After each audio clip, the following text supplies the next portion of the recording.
spreadsheet. It's going to have your information on all of your current Excelsior recipients. And just to walk you through how you get there, once you go in, you click on the report. It's just like any of our other reports. It's in with the application status and the payment status report, so if you've ever gone in there, that's where it is. So you put in your college code, your year, and term. Those are required. And then you can sort in any order that's listed, click submit. And unfortunately, I don't have a picture of what it contains, because for me to do it, it would have all social security numbers, and I can't show that to you, obviously, because we know that's not a good thing. So, but definitely use the report. So this will help you if you have any questions on whether or not someone is eligible. And there is good information in there. Okay? So let's talk certification. So I'm going to walk through the whole process of what you need to do to certify, how the files, everything. So it's a little technical, but it's also the information of what you need. Now, if we did a webinar, I don't know, a month, 2 months ago, kind of all blends in. So a lot of the information I'm saying today, I had said then, but I feel it's important information, so here we go. Okay, school certification.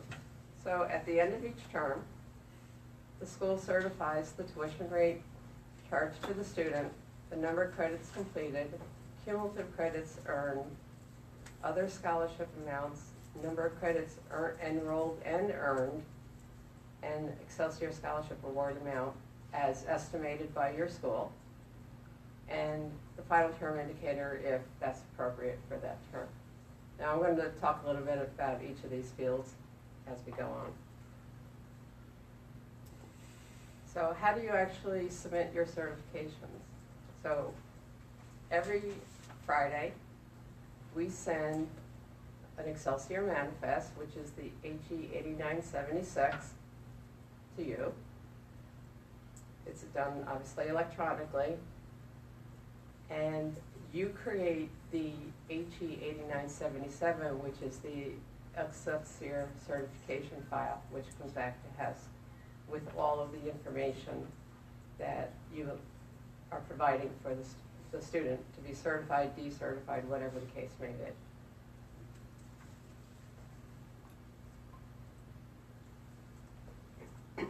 So the Excelsior Manifest, again, the HE 8976, is commonly called the Manifest. We know all of our other programs are roster.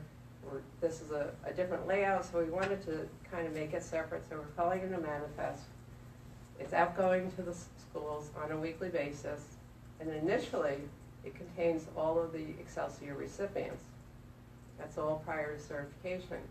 Now, once you start certifying students as eligible, you're going to see your manifest changes, because we then are reporting not only new students to you, we're reporting students you have certified and all the information that you provided. So it becomes kind of like the comprehensive status listing that we send out on a weekly basis. It's that kind of a layout, everything, it grows. So your first one that was sent out in December would only have students that needed to be certified. At this point, since we've been processing certifications, you're going to have a mixture. You're going to have students you left pending, new students that have been awarded, and students you have certified.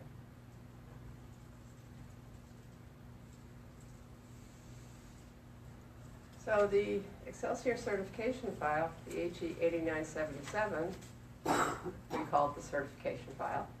It's like, it's incoming to HESC from you, and it reports the initial certifications and certification changes that you may need to make. So in other words, if you had submitted a certification and you reported the student had 9 credits, but really they had 12 credits, you would put that information on the same file.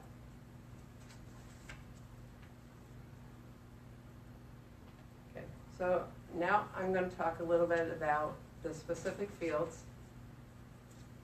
and what they're used for.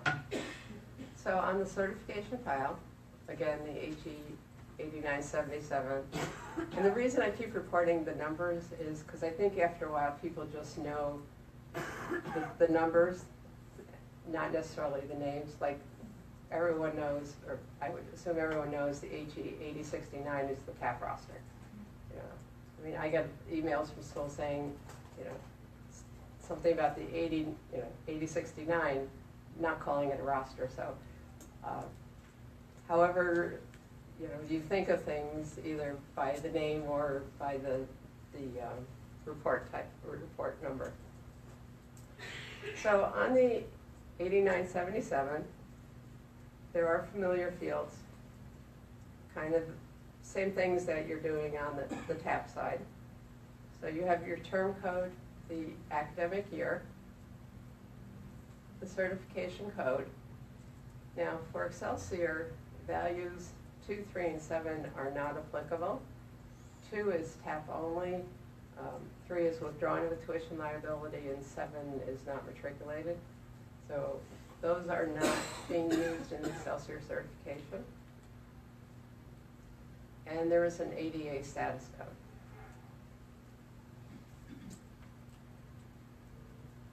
So, of course, we had to add a lot more fields because of the information that's required to process the certification. So, the first is your financial aid program code, which is a 58. I'm sure everyone knows that by now. The evaluation term indicator, final term indicator, term credits enrolled, evaluation year credits earned, total credits earned, 5-year program code, and the Excelsior tuition credit amount. So these are all fields that are different from any of our other programs. So I want to spend a little time talking about these fields. So let's start with the evaluation term indicator. So this identifies if the term that is being certified is for the first or second term of the evaluation year. Now, just to make sure everyone is clear, the evaluation year starts the first term the student is matriculated, not the first term the student receives an Excelsior award. Okay. So it's used by HES to assess progress towards timely degree completion. And basically what this means is we need to know when did the student start and when does the 365-day evaluation period end. So if the student started in fall, they obviously have fall, winter, spring, and summer as part of their evaluation year. But if they started in spring, then they have spring, summer, fall, winter for their evaluation year. So it's different. So that's why we need to know when did the student first become matriculated. And obviously it says, based on the very first term the student began earning credits, regardless of when the student first received their Excelsior scholarship. Okay. So the final term indicator identifies the final term needed to graduate. It's used to authorize payment where less than 12 credits are needed to register. The student must be enrolled for at least 12 credits, but they do not need to earn 30 if they're in their final term. So basically what this means is if the student only has one class that they need to complete their program of study, then that's fine, but they still need to be enrolled in 12 credits. That's kind of, we were talking about that yesterday with TAP and STEM and other programs. But they don't have to get to the 30 credits. So if a student if they took 12 credits in the fall and spring is their final term, they would be eligible for that payment, because even though they only have 24 credits, because you're going to tell us that that student is in their final term. If you don't tell us they're in their final term, then the 30 credit requirement is still there, and the student would not be eligible. So it's really important to make sure that's filled in when the student is in their last term.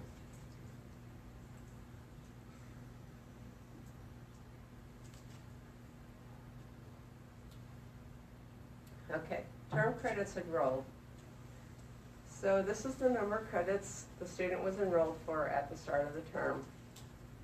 And you're really looking at your census date, 100% tuition liability date, whatever you call it on your campus, add drop date. So at that point, you're making the evaluation. Is the student, how many credits was the student enrolled at that point? All credits must be applicable to the degree, except for the final term exception, which I just explained. The evaluation year credits earned is the total number of credits earned towards the degree during the evaluation year. So it's basically how many credits have they earned since they first became a matriculated student within that evaluation period. And it's used, we will be using it to determine if the student will graduate on time. If they're, getting through their program, are they going to finish, if it's a 4-year program, or are they finishing it in 4 years?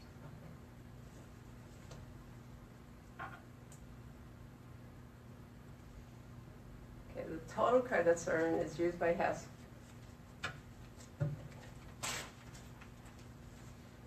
Again, to determine if a student is going to graduate on time. Credits have to be applicable to the program of study. May include transfer credits, and it also may include AP credits. But remember, with the AP credits, or CLEP, or IB, or any of those, if you use them, you can only use, if a student has them, you can only use them once to get the student to the 12 credits or the 30 credits. Okay, so once you use it, it's not there to be, it's not available for you to use it again. And so the AP credits, again, may be reported in any evaluation term and may only be used once.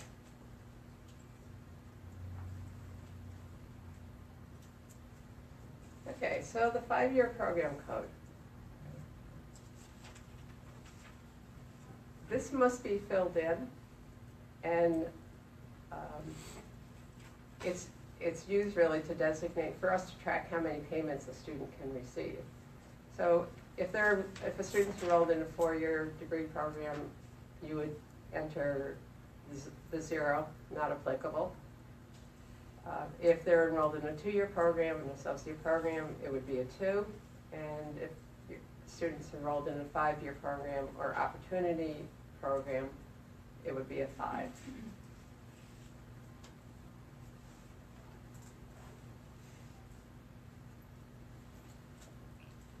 So the Excelsior tuition credit amount is the value of tuition not covered by Excelsior, other aid, and the TAP tuition credit.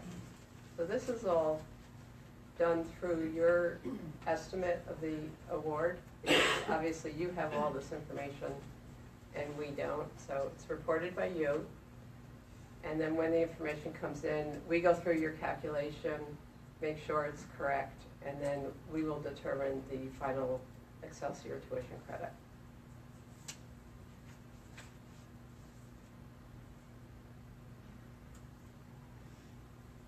Okay, semester schools that, semester-based schools are not eligible for Excelsior payments for the summer or winter terms.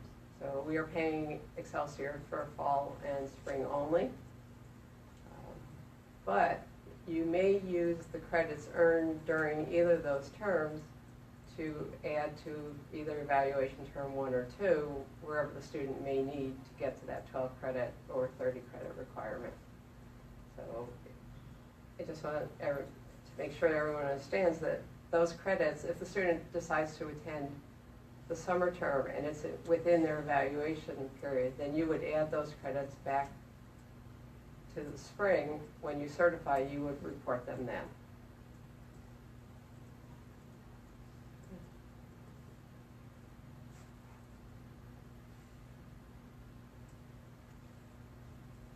So after the second term, the school, you obviously, will be you'll certify if the student was enrolled in 12 credits each term and completed the 30 credits over the 365 days. Again, we're going to look at that information you're providing to us, so it's really important that you're giving us accurate credit enrolled and credit earned information. Because otherwise, we cannot make that determination if the student can go forward in receiving Excelsior in the next year without that information.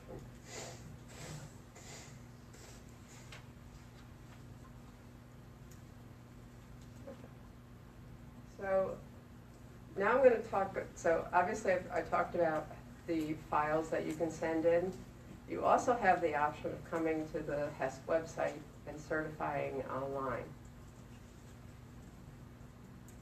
So you would log into HESP web transaction processing just like you normally would. And we made some changes throughout the website, so I just want to point out what they are in case you haven't seen them, but you probably have by now. So in View Student Record, we added the new fields. Sorry you can't see it better.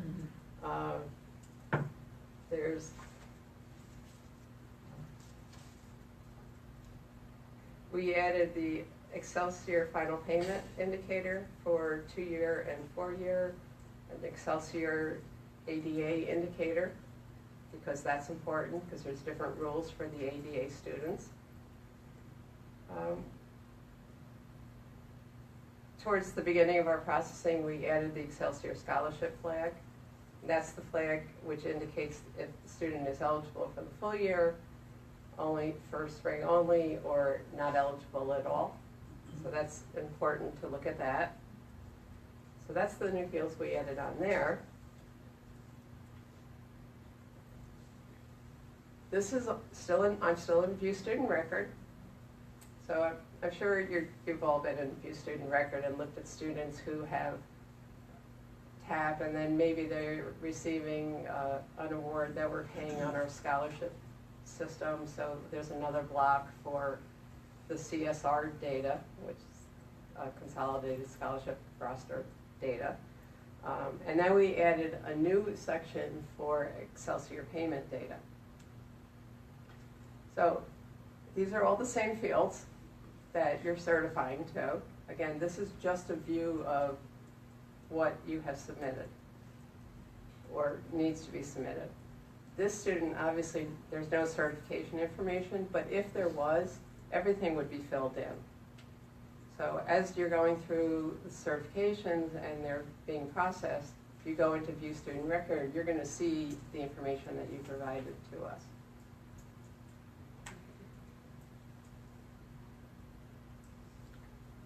So the question is, how do you actually certify online? So you would click on View Pending. First it's click on View Pending Certificate Students, and then below that is an option for Excelsior, View Pending Excelsior. So you would click on the View Pending Excelsior Student Certification Transaction. This is the screen you would get. You would fill in your information, college code, academic year, and term is required. If you want to search for a particular student, you can do that.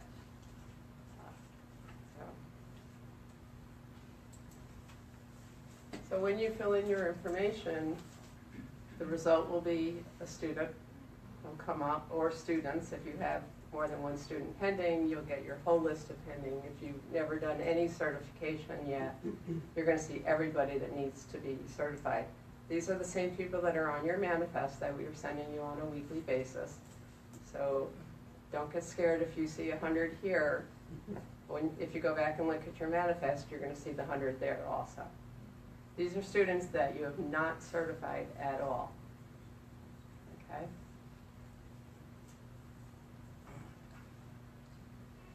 So, and then you click on the detail button for that person, and you're brought into the certification screen. So these are all the fields that you need to complete. Everything that is asterisked is a required field. And it's important to give us all the information, because if you don't, then we can't completely process your certification.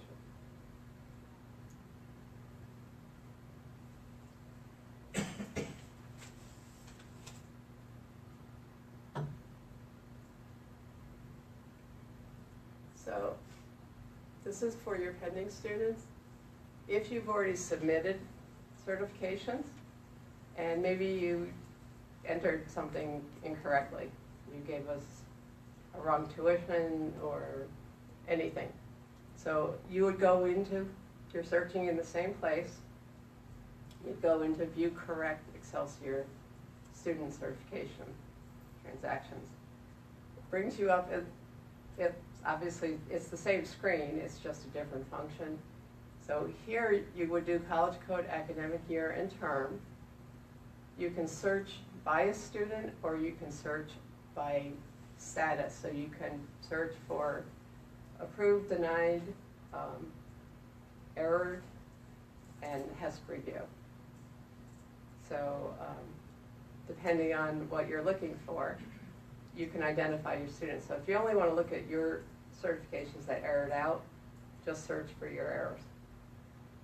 If it's something that you submitted you don't understand why it's not processed for a particular student, search by the SSN, you can only get one person back.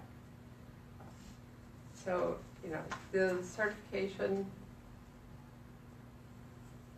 details page looks the same as for the pending, but the information would be pre-filled on what you've already provided us. If there's an error, unfortunately, you can't see the bottom of the screen. There would be an error. There's either a message saying it processed, or if there's an error, there would be an error message, which would tell you what needs to be fixed.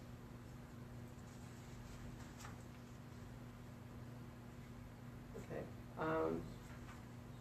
I do want to explain, for certifications, we know that you've been great about sending in certifications. And we've identified there have been errors, and we have been working on determining how we can correct your errors instead of asking you to do that. So we will be making changes to certifications and get your students processed. Not 100%.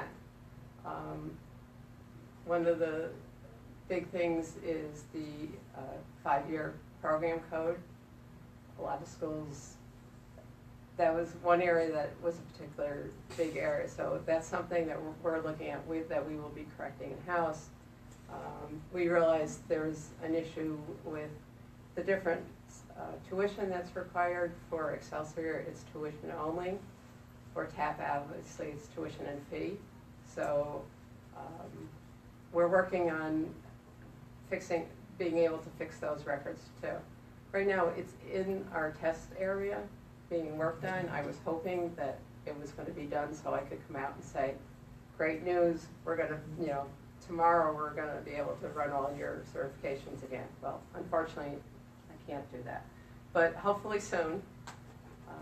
But I just want you to be aware that we know that there are a lot of errors. Some errors you are going to have to correct because they're just missing information that you didn't provide that we need. The issues with the 2 different tuitions and the 5-year, definitely those are things we are looking at that we hope to be able to correct on our side.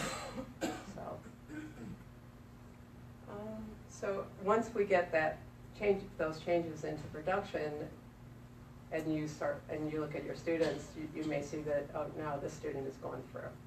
But unfortunately, I don't have a date. I'm hoping, within the next week or two, but again, it's still on test, and as we all know, because we all work with our IT staff, when they're done testing, then I'll review it and we'll get it into production as fast as we can. So the last thing I want to just talk about is payments, is when are you actually going to get paid, because I'm sure that's important to you. You know, it's a lot of money, potentially a lot of money. So we're running payments every single day. So we're processing certifications every day, and we are running payments every day, which means you can get an Excelsior payment every day of the week, because from when we process it, we send the files over to the controller's office, and generally within a couple of days, the money is sent out to you in whatever method you get your funds. Now, the funds are going to be in with any other funds that you receive that day. They're not Excelsior specific. So it may make it a little harder for you to reconcile. But just payments in general are made to the colleges at the end of the term. So we can't issue anything until after certification, because we don't know if the student is eligible until that point. So all manifests are non-prepay, so you're not getting anything until you certify. First term reward payments for students who enroll in 12 credits for the first term. They will get the payment for the first term, but if they fail to meet the 30 credit requirement in the second term, at the end of the evaluation year, they will not be paid for that term, and they also lose eligibility for any future awards.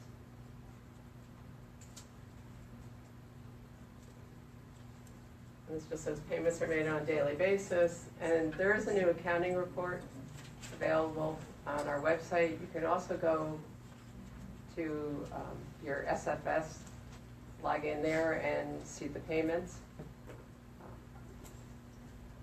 Unfortunately, I can't tell you how to do that because I don't have access to get into SFS, but you as vendors can log into your accounts and at any time and see any of the payments that are going out and what they're designated for. And that's all I have on certification. Obviously, that's my contact information. So at this point, we can open it up to questions. Or not. No, I'm kidding, I'm kidding. I'm here to answer your questions the best I can. Yes, sir. Hi, a couple of questions, at least. Now, what do you call it? When are we allowed to decertify students for spring? Because when we first was introduced, it was told until it was going to be in, we have the summer semester and we have 3 sessions in the summer. And it was told not until the end of the third session in August. But the way that the college schedule works, we're going to know much earlier than that the student is not going to be able to make up the credits because he or she is so far behind that you simply can't take enough classes in the summer to make up the term. When are we allowed to decertify the student? At the end of the spring term. At the end of the spring term? Absolutely. If you know that student has no way of meeting the third credits, go ahead and decertify them once we issue the spring manifest. Yeah. The other thing is WNs, which for our school is that the student never attended. They have 100% liability, but for TAP purposes, they're not considered full-time because they're not attempting full-time classes. They just blew off a class, basically. They never went, and they can't get full-time Pell, they can't get full-time TAP. We were told that we would certify them because they have 100% liability, but that would be reviewed in the future because it contradicts the state regulations, because technically the student, for our purposes, the way we consider it for TAP and Pell, the student is not a full-time student. Yeah. So let me just make sure I'm understanding. So they enrolled for 12, and they just never attended one class? Oh, at least. It's in many cases it's more than. Or. But they do have 100% liability because they never withdrew or dropped. They just never went. Well, the requirement for Excelsior is that they enroll in 12 and it's determined at your 100% liability date. The fact that they weren't actually there would just actually means they're probably not going to get to their 30 credits. Correct, but for like the first time fall payments, because we can certify fall pretty much carte blanche.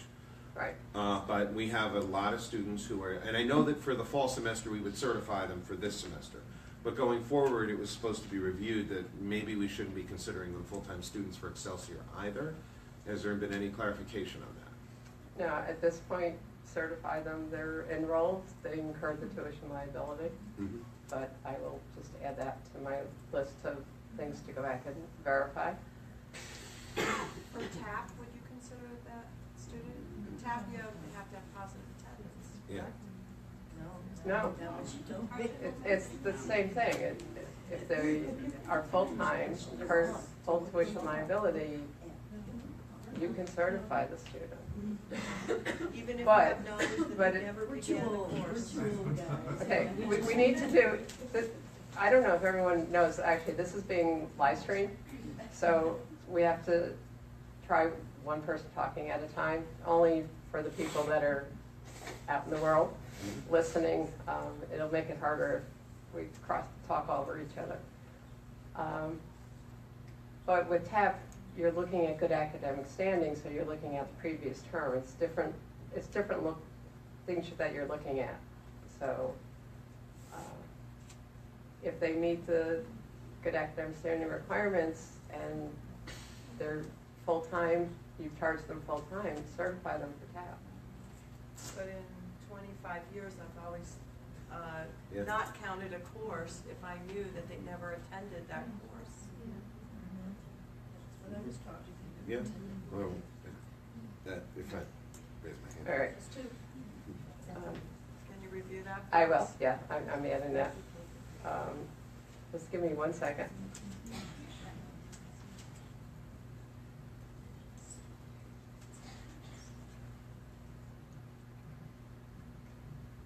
Okay. I'm sorry, Mark, Yes. just for the benefit of the live feed and for those of us who aren't hearing back here, could you just repeat the question as you're responding to it? Sure. Thank you. Okay, question. So I know, and I've heard it right along, that once a student loses eligibility based on credits, they haven't met the 30 credits, they lose it forever. But if you look right at HES's website, and I pulled it up, and it's saying the Excelsior Scholarship Program, it's actually contradicting that at this point. It actually says catching up credits, the student who's not on track to complete an associate's degree or a bachelor's degree, associates in 2, bachelor's in 4, that the student can at any point catch those credits up and, taking summer, winter courses. And it says right here that the student would then be eligible to receive an Excelsior scholarship for the remainder of the undergraduate degree program, and that's on HES's website. And so the question is, students who are not meeting the 30 credits, and tell me if I'm wrong, that are they eligible for future payments? So what that is saying on the website is within the evaluation period, the 365 days, that's why it says including the summer and winter, they have to meet 30 credits. If they don't, they're not on time for graduation, so they wouldn't receive any future aid. It's not what it's saying though. If you get a bachelor's completing your degree on time, you would be eligible to receive an Excelsior. But that's, okay, we will look at that. I appreciate you bringing that forward. But that's not my interpretation, so maybe we need to clean up the language that's there. No, yes, yes, Okay. sorry. I think it was on your first slide, you said complete 12 credits. Is that successfully, or is that No. just complete? Complete, So E's would be included in that? Yes. Such as for, pursuit of program for TAP? correct. Okay. When certifications air out, do the schools get notified of that, or do we have to actively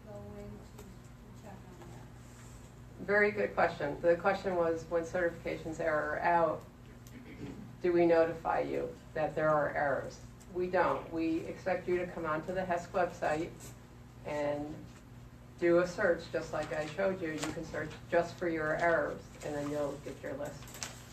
And that's the same way it is with all of our other programs, so it's nothing different. We always expect you to come in and make sure your certifications are being processed correctly. The manifest that were sent, Barb, we have somebody in a community college who's Pell and TAP covered pretty much the cost of tuition. And we will report that in our first report to you, right? Are they gonna stay on in case they lose Pell or TAP at some, so are they always gonna remain on your manifest until you say after the time they should have been gone, they will go, but they will be there forever and ever until Right. that point? So this is a question about the manifest and what happens after a student's been decertified. You're telling us that they're not eligible. With the manifest, all students, once they're on it, they stay on it for that academic year. So, like I said before, it's kind of, look at it like it's a comprehensive status listing that we send, where we keep sending everyone, even though they're not eligible, we still are sending you out the information. So these students will, like I said, your first manifests are brand new students that need to be certified. Week 2, if we process the certification, you would then see any students still needing to be certified, so that you could have new students to be certified or students you didn't certify the previous week. And you'll also see all the information you provided for the students you certified or decertified. And they will stay on that manifest for that term. So you're going, because we are issuing the manifest every week, which is more often than we do, obviously, for TAP, because we only do rosters once a month, but you will see them from day 1 till we close out that term, which will be, down the road a ways. So a student who didn't have it for, like let's say this year because their Pell and TAP covered, do they need to fill out a new application if they realize they could at some point be eligible because they've lost Pell or TAP or for whatever reason? So the question is whether or not the student They need to do who's another not who's not eligible, do they need to fill out another Excelsior application? Well, no, they're still actually eligible, because it really doesn't matter to us if they're getting a payment or not. Really, we're tracking the credits. So if that same student who is fully funded in the fall is not fully funded in the spring, they'll get an Excelsior payment in spring, as long as he or she is at the 30 credits. So they don't need to do a new Excelsior application. They only need to do that once. Once we determine that they're eligible, based on all the evaluation, the only thing they need to do is file the payment application to get payment, which is obviously the same application that they're using to apply for TAP and any other scholarship or award they may have. Shirley? Any thoughts in the future of expanding out the 5-year program to cater to 2 fields? Because if a school reports back that they're in a 5-year program and they have 24 credits, but they decertify them because they're in a 5-year program, not in the EOP program, it can be quite confusing. I will definitely, Shirley's suggestion was to expand to break out the 5-year and the 2-year program code field. And I will take that back as a suggestion.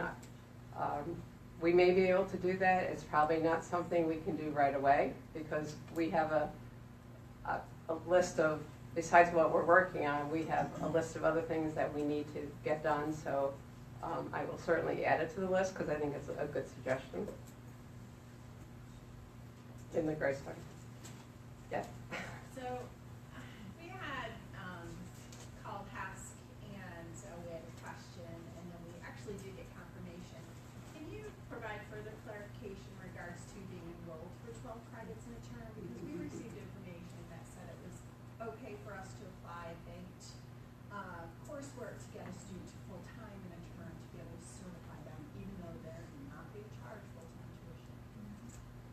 Great question.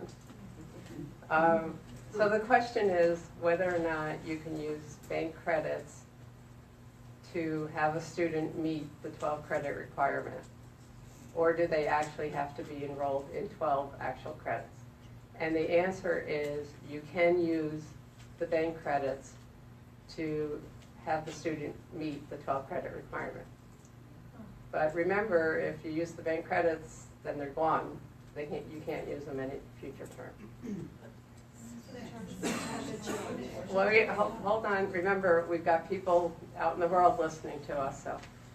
So the student, same kind of scenario, we also got confirmation that if a student had a break in attendance, which we always thought if there was break in attendance, they were done. But we can actually use banked credits as well to cover, to consider them full-time when they're not actually enrolled at all, to make up that difference.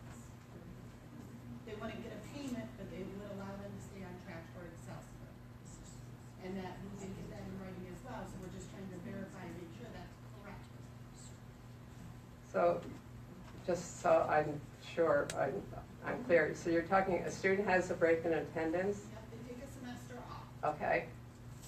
and they have enough bank credits, they have 15 bank credits, if they wanted to, we could use those bank credits to cover that term, and we were told, yes, that is absolutely correct, that they can do that. To keep them on track to allow eligibility. My suggestion, so the question is, if a student is not in attendance at all, they're sitting out for a term, can you use bank credits to cover that term? Well, first, what I would do is have the student fill out the appeal form so we can approve whether or not that break in attendance is an eligible break in attendance. Because not all, if a student just decides not to attend for a semester, then they're not going to be eligible. So you can't use AP credits in that case. The AP credits can only be used if the student's actually enrolled in attendance during that term. But to use AP credits for all 12 credits and when the student's not actually there, that's not correct. And if you could let me know after who might have indicated that, I would. If you could let me know after, if we could determine who said that, I would appreciate it. Yes, ma'am. Follow up on that with the banked credits. So students in 9 credits, they have 3 AP credits. They're getting charged 9 credits tuition, they may be getting 9 credits worth of Pell, they're not getting TAP. Right. So they technically, are they getting Excelsior then for the 9 credits they're enrolled? They will. Right. Well, never, the payment, well, obviously there's a cap on Excelsior payment awards is $5,500 for the year, whatever it is, divided in half. But it will never exceed your tuition. So if it's a reduced tuition, then that's So what if they're full-time, taking a class that doesn't pertain to their degree, so they're only in 9, but they have 3 banked credits? Can I swap them out for the class that's not pertaining? So, very good question. The question is, if a student's enrolled in 12 credits, but 3 of them are not applicable to the program of study. Or remedial, but if they're in a remedial. Okay, well, 2 different things. So what can be counted? Can you use AP or remedial? Remedial classes absolutely cannot be used to meet the 12 credit requirement. Okay? The AP credits can be added to the 9 credits to make that student eligible for the Excelsior payment. Okay, so I can swap out remedial and repeat and don't count with the AP to make them full-time to get them Excelsior? Yes. So, So getting back to what you had said, that a student can be part-time, and you can use a bank credit to make the student full-time in census. So are we now need to charge that student the 16, 17 part-time tuition rate for that student? absolutely. Remember, all Excelsior awards are based on 2016 tuition rate. Okay. None of this makes sense. Right. Nobody here likes it, so why are we going down this road? Because creates way more confusion, way more work, and it runs counter to what Excelsior, the other rules that we have. I just don't understand why we're doing this. It runs contradictory to the student must be enrolled full time. Right, and what But- we were taught from the beginning of Because this you're program. saying a 9 credit hour student now is eligible. providing they have bank credits to use. But then you're kind of like double dipping with the bank credits, like, No, you're not, because because you're you can't. counting them. No, if you've counted them for other evaluations, they're not available to be used again, and I stressed that before. Once it's used for anything connected to Excelsior, it's not available. But they're available in the total credits for the year or the term.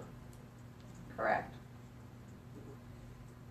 But I appreciate, Correct, but honestly not clear. I appreciate what you're saying. This is a new interpretation of the program. This is how it's being administered. I will certainly take your concern back, and that's all I can do. But this is the requirements and the rules of the program. Mike? A little clarification. So if you have a student who is enrolled for 9 credit hours, and in the fall, 9 credit hours in the spring, and they have 6 AP credits, we could use those 6 AP credits, 3 in the fall, 3 in the spring, to bring them up to full-time, thus eligible for Excelsior. But since we used them in the fall and spring, we now can't use them in the overall to bring them up to 30. That's Is that correct. That is correct. So the question, just to make sure everyone heard the question, is the students enrolled in 9 credits in the fall, 9 credits in the spring, but they have 6 banked AP credits. Can you use 3 AP credits per term? The answer is yes, but you cannot use them again to get them to the 30 credits, so they would lose their eligibility for Excelsior. So keep that in mind when you are using the AP credits, you are using them once and they're no longer available. So if it's not going to get to the student to where they need to be, you may tell the student they should be enrolling in more classes, or they're going to be losing their awards. Mark? So in follow-up to this scenario with a student maybe taking 9 credits and using bank credits, and we're calculating their Excelsior tuition amount or the scholarship amount based on just the tuition for those 9 credits, right? So when these students are going to be looking at their bill, they're going to see tuition charges overall, they're going to be different from what their Excelsior is covering. Is that accurate?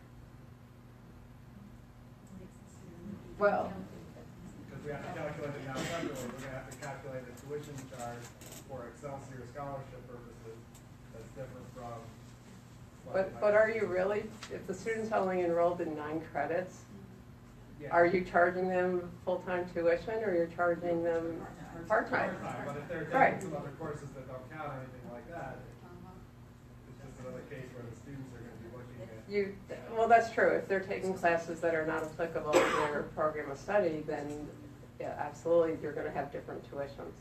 Or remedial class. Right, yeah, and as we know, Jeff said, and remedial classes, and that's true, because remedial classes are not counted for the Excelsior program. Can I just give you a scenario then, so that I make sure I have it correct? Say somebody has 9 credit-bearing credits, 4 remedial credits, and they got 3 banked credits that they can use. So now, in this semester, they are Excelsior eligible if you put the 9 credits with the banked credits, correct? I would be charging them full-time tuition because they had 9 plus 4 at, with the remedial. But I'm only gonna charge Excelsior with the 9 credit payment. So- Do you know what I'm saying? So, if I understand correctly, you've got a student who's enrolled in 12 credits, but 4 of them are remedial. Correct. So they obviously don't count towards Excelsior. So when you're certifying, you would certify to us the 9 credits, or 8 credits, whatever it is, and then you're going to report the bank credits. So it'll look like there's 12 credits, but your tuition's gonna be lower because you can only report the credits for what is applicable to the program. So I'm only gonna report the tuition as the 9 credit per credit tuition. Correct? So they're gonna get a full-time TAP for all of their tuition. And, no, if they're getting full-time TAP, they wouldn't be. Based on right. tuition. They wouldn't be They're getting getting less than full-time tuition. So they wouldn't, so that wouldn't be the case, because if they had full-time TAP, they wouldn't be an Excelsior. Oh my Right. goodness. They get a portion. Erica? I just wondered if there was any, I know we've talked on the phone, but was there any discussion to advocating for this to be changed in law? Because it is so complex and it's. You can't program it. You can't Oh, yes. This is all. It's just, it's very, very, it's going to be very, very difficult for campuses and for CCAS and. You know, you can't program it. I think the requirement that the student is enrolled full-time and has full-time charges should be just like standard. And then, I mean, if the student happened to have credits that weren't meeting it, did have the AP credits coming in, either remedial or not in the program, I could understand doing this right. But the whole part-time thing is absurd. It's also contradictory. Well, to what I we will were cer- given before, this guidance. Say that again? And then trying to adjust the tuition based on remedial courses, unprogrammable. But we were always told that, Crazy. that those AP, It's gonna drive me mad. the AP credits were supposed to be for a backfill. Like if the student was scheduled for full-time, didn't earn full-time credit hours, and you can use the AP to backfill. Right. That's what they were designed to When be you're, used for. can I just ask a question? When you're saying backfill, are you To talking bring them about? back up to full-time earned credit hours. Not for- Or the annual credits. So you said that we can't, we can use the AP credit hours to make them full-time, but then we can't use them in the cumulative credit hours, but how can you separate them? Well, no, they would be. If you report to us 12 credits, that they were enrolled in 12 credits, we don't, well, right now, today, we would not know that you're adding the AP credits. That's something that will be changed, because we do need to know that. But right now, today, if you submitted a certification with 12 credits, we're taking it as 12 credits. If it includes bank credits, that's fine. You can do that, so, you know. First, the reason we're allowing this is so students will get payments for the fall term. And if they still have bank credits, to get to the 30 credits at the end of the evaluation period. Okay. I have 2 questions. The first one, I just want to verify, the terms 1 and 2, those are not based on the first time a student receives Excelsior, they're based on the first term ever, right? Yeah. The question is, So we may have students who took 15 credit hours in the spring, or in the fall, but that's term 2 for them, and because they didn't know this program existed, they're gonna get knocked out of eligibility because they have no time to make it up.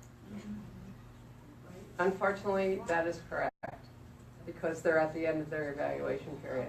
Unfortunately, my other question is, on this whole change in guidance at this point, with the, are we going to be able to go back and re-review the students, because we've knocked kids out of eligibility?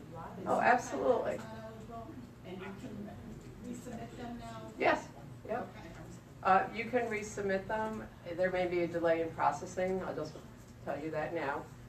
But definitely go ahead and reevaluate your students and change them. All the way in the back? So we had a student who, their first matriculated semester was spring of 2017. Mm-hmm. Before the program existed, they were full-time, 12 credits. They were informed they were not eligible for Excelsior in fall of 17, so they didn't have 15.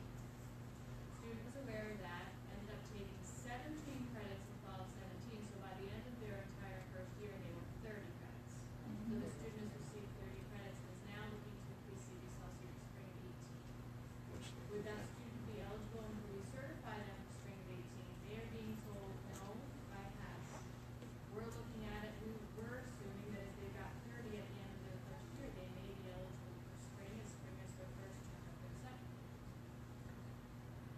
So, let me sure I have the question correct. So it's a student who started spring 17, and by the end of the fall 17 semester, they have 30 credits. Now, did they actually apply for Excelsior for the 17-18 academic year? They applied twice. They applied for fall 17 and got denied. They were told by House to do a new application for spring of 18.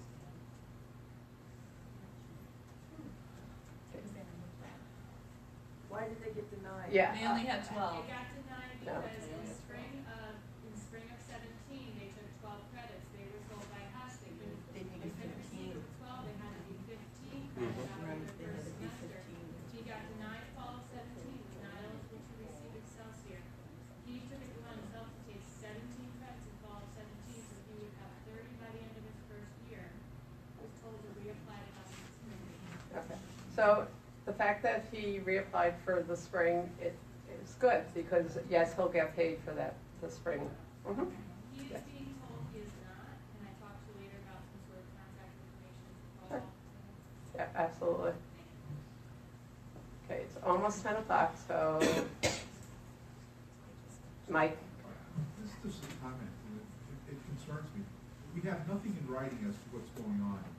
Who's to say 4 or 5 semesters from now, if we get audited, that the auditor's gonna know that there was this confusion, or what are we gonna hang our hat on, or what are they gonna hang their hat on? Yeah. It's- We have been working on a guidance document. It's being reviewed at the next level. So I'm hoping we can get this out to you relatively soon. And it has all the information that I've been talking about. It's in there.